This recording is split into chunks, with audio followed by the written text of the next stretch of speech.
आपको बता दें कि बीते 12 फरवरी को बिहार विधानसभा में फ्लोर टेस्ट हुआ था, जहां एक बार फिर नीतीश कुमार ने अपना दबदबा बनाया और फ्लोर टेस्ट में बहुमत दिखाया। इस दौरान बिहार के पूर्व उप मुख्यमंत्री तेजस्वी प्रसाद यादव ने काफी कुछ कहा। इसको लेकर अशोक चौधरी ने एक बार फिर तेजस्वी प्रसाद यादव पर जमकर निशाना साधा। मीडिया द्वारा नियोजित शिक्षक के सवाल पर उन्होंने कहा कि इसका जवाब शिक्षा मंत्री देंगे।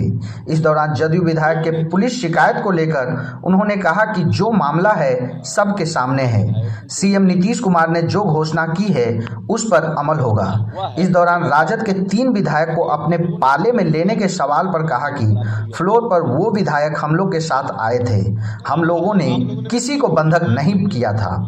सभी विधायक जीतने वाले नेता के साथ रहना चाहते हैं। नीतीश कुमार पर सभी को भरोसा है कि लोकसभा में 40 और विधानसभा में 200 से ज्यादा सीट जीतेंगे। इस दौरान और क्या कुछ बोल रहे हैं अशोक चौधरी, देखिए इस वीडियो में। वो सब तो जांच का विषय हम लोग जानते हैं। सर, ऐसा लगता है कि नाराजगी महागठबंधन के विधायकों में और ज़्यादा है, और लोग भी हैं जो नीतीश कुमार पे विश्वास जताना चाहते हैं। देखिए, ऐसा है कि सार्वजनिक जीवन में, राजनीतिक जीवन में जो व्यक्ति जिताऊ होता है, जिसके प्रति लोगों का स्नेह और प्यार होता है, उसके प्रति उनके बातों पर लोग उनके समर्थन में आते हैं। जब लोग उनके समर्थन में है, तो अब जब चुनाव आने वाला है, लोकसभा और विधानसभा, तो निश्चित रूप से विधायकों को ये लगता है कि नीतीश कुमार एक जिताऊ चेहरा है, ये गठबंधन एक जिताऊ चेहरा है और इस गठबंधन साथ रहेंगे तो हमारा भविष्य सेफ रहेगा, तो लोग आते हैं। सर, डिप्टी सीएम और सीएम साहब ने भी कहा कि कार्रवाई होगी और जांच जो है वो सबकी की जाएगी। अब नेता ही ने जब कह दिया तो उसके बाद रह क्या गया? जब नेता ने खुद हाउस में कहा है ये बात, तो उनके ऊपर कहीं ना कहीं माननीय मुख्यमंत्री को कुछ जानकारी होगी, क्योंकि सभी मंत्रियों को तो जानकारी नहीं रहती है।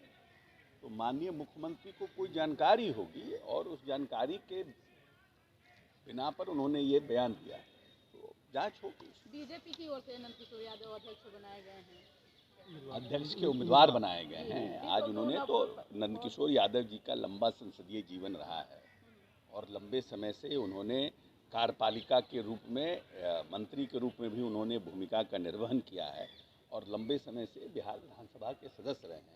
एक सीनियर सीजन्ड व्यक्ति हैं। हम समझते हैं कि उनके अध्यक्ष बनने से, निर्वाचित होने से, इसकी पूरी संभावना है, क्योंकि हमारे पास बहुमत है। एक स्वस्थ परंपरा की शुरुआत होगी और एक नए तरीके से विधानसभा के सत्र को और विधानसभा को चलाने में उन्होंने अपनी महती भूमिका का निर्वहन करेंगे। मंत्रिपरिषद का विस्तार को लेकर क्या कुछ रणनीति अब सरकार? ये तो मुख्यमंत्री का प्रोग्रेटिव है ना, ये तो मुख्यमंत्री जानते हैं। लेकिन हम लोग जनता दल यूनाइटेड के जो नीतीश जी के कार्यकर्ता हैं, हमारा मकसद है 40 का 40 लोकसभा और 200 से पार विधानसभा। ये हमारा है, हम लोग उस पर काम करने। मंत्री किसको बनाना है, नहीं बनाना है, ये तो माननीय मुख्यमंत्री का प्रोग्रेटिव है ना। उसकी ना हमें जानकारी रहती है, ना उसकी कौन क्या हो रहा है उसके, हम लोगों को तो मुख्यमंत्री इसका जवाब दे पाएंगे। आज नए सरकार का पहला बजट है सर, बजट को लेकर के क्या उम्मीदें और क्या कुछ नया खास? देखिए, जो आर्थिक सर्वेक्षण कल पेश हुआ है, उस आर्थिक सर्वेक्षण से ये बात स्पष्ट रूप से पता चलता है कि बिहार की जो सरकार है वो आर्थिक रूप से सशक्त और मजबूत व्यवस्था के साथ आगे बढ़ रही है। हमारा ग्रोथ रेट भी आगे बढ़ा है। जिस ग्रोथ रेट की हम बात करते हैं कि हम विकसित रूप से आगे बढ़ सके, उस पर भी हमारा अच्छा है। 15.5% के आसपास का है हमारा। और जो हमारा मेन पैमाना है बजट का, जो हमारा मेन स्तंभ है, वो पूरी तरह से मजबूत है। और हम समझते हैं जो आज बजट भी आएगा वो लोक कल्याणकारी बजट के साथ जो सरकार की 7 निश्चय 2 की जो घोषणा है उस पर ताकत होगा। तेजस्वी यादव ने